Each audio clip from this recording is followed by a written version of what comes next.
याज्ञवल्क्य के प्रिय शिष्य सुपर्ण की महादीक्षा की तैयारियां चरम पर थीं। सुपर्ण एक महान ऋषि एवं गुरु के योग्य एवं प्रतिभावान शिष्य थे। सुपर्ण न केवल अपने गुरु के प्रिय थे, बल्कि अपनी प्रतिभा, उदारता, सहिष्णुता एवं सेवा भाव के कारण वे सभी के चहेते एवं प्रिय थे। सुपर्ण ने अपनी मेहनत, लगन एवं निष्ठा के बल पर सभी का दिल जीत लिया था। कोई भी ऐसा नहीं था जो उनको मिलने वाली महादीक्षा को अयोग्य ठहराए। सभी लोगों का मानना था कि गुरु याज्ञवल्क्य के शिष्यों में से केवल सुपर्ण ही एकमात्र ऐसे शिष्य हैं जो महादीक्षा के लिए सर्वथा उपयुक्त एवं योग्य हैं। महादीक्षा को लेकर सुपर्ण के मन में उत्साह एवं उमंग का संचार हो रहा था, जिसका प्रभाव उनके अधरों की मुस्कान के रूप में परिलक्षित हो रहा था। सुपर्ण के मित्रों के बीच यह विषय चर्चा का केंद्र था। उनके मित्र कह रहे थे, मित्र सुपर्ण, तुम परम सौभाग्यशाली हो जो गुरुवर ने महादीक्षा के लिए तुम्हारा चयन किया। दीक्षित तो हम सभी हैं, पर तुम महादीक्षा के लिए चुने गए हो। पर ध्यान रहे कि गुरुवर कहते हैं कि महादीक्षा के लिए कई चरणों में परीक्षा देनी पड़ती है। इसका तुम्हें तो ज्ञान होगा ही।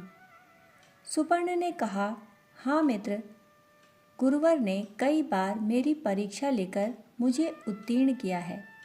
उन्होंने कहा है कि मैं महादीक्षा के लिए सर्वथा योग्य हो चुका हूँ, परंतु उनकी गंभीर दृष्टि मेरी अंतरात्मा में ना जाने क्या खोज रही थी, मैं समझ नहीं पा रहा था। सुपर्ण की इस बात पर किसी ने ध्यान नहीं दिया। महादीक्षा की तैयारी के बीच महर्षि याज्ञवल्क्य ने सुपर्ण को अपने पास बुलाया और प्रेम पूर्वक कहा, सुपर्ण, देखो उस वस्तु को, जानते हो यह क्या है? सुपर्ण ने उत्सुक दृष्टि से उस वस्तु को निहारा और आश्चर्य से पूछा, गुरुवर, यह क्या है और इस वस्तु का प्रयोजन क्या है? महर्षि गंभीर थे। इस गंभीरता के बीच उनके अधरों पर किंचित क्षणों के लिए मुस्कुराहट तैर जाती थी। गंभीरता मिश्रित उनकी यह मुस्कुराहट बड़ी रहस्यमयी हो गई थी। महर्षि याज्ञवल्क्य ने कहा, वत्स पत्थर के समान प्रतीत होने वाली यह वस्तु बेशकीमती, बहुमूल्य एवं अति दुर्लभ है। इसे पारस कहते हैं। इसके स्पर्श मात्र से लौह धातु स्वर्ण में परिवर्तित हो जाती है। पारस पत्थर लोहे को सोने में बदल देता है। लोहा पारस के संस्पर्श से सोना बन जाता है।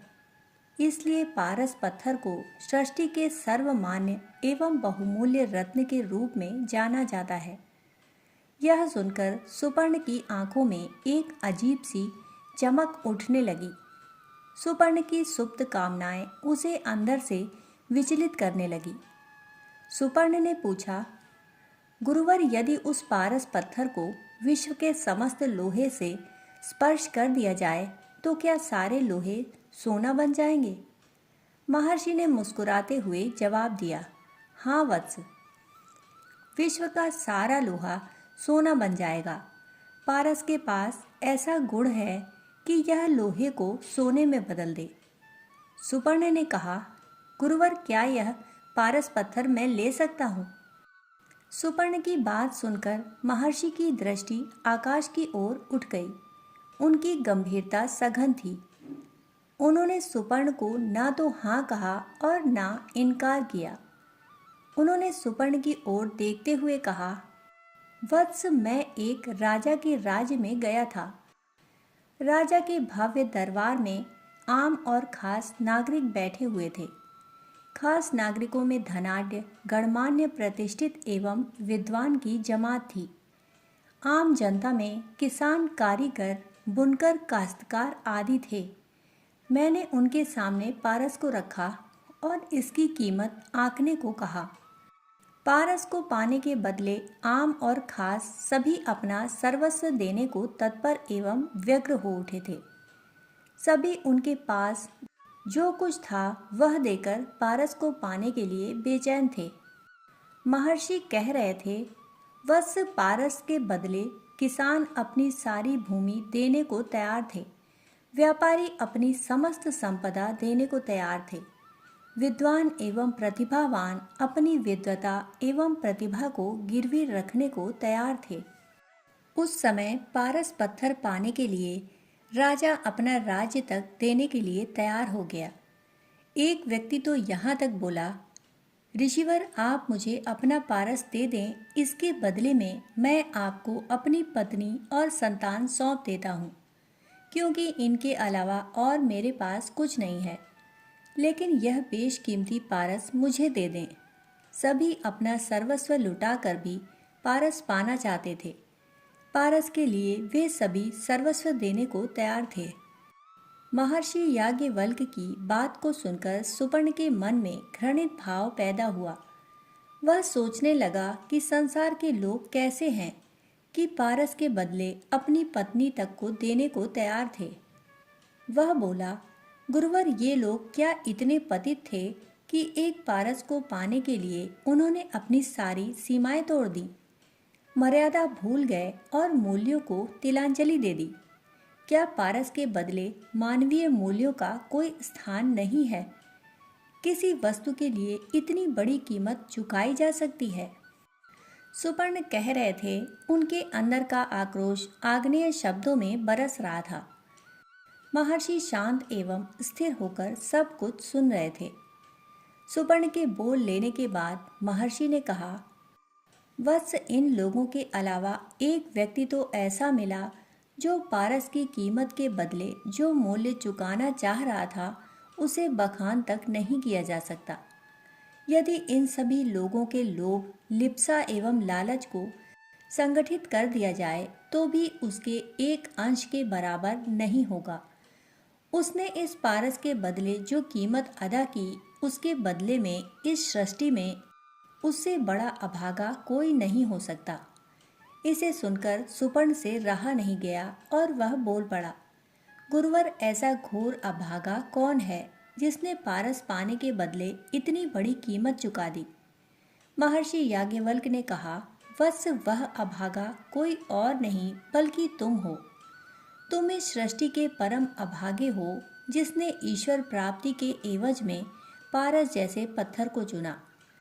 महादीक्षा के लिए तुम चयनित थे। महादीक्षा में तुम प्रकृति की कक्षा को पार कर परमात्मा के परम आनंद सागर में डूबने उतराने वाले थे।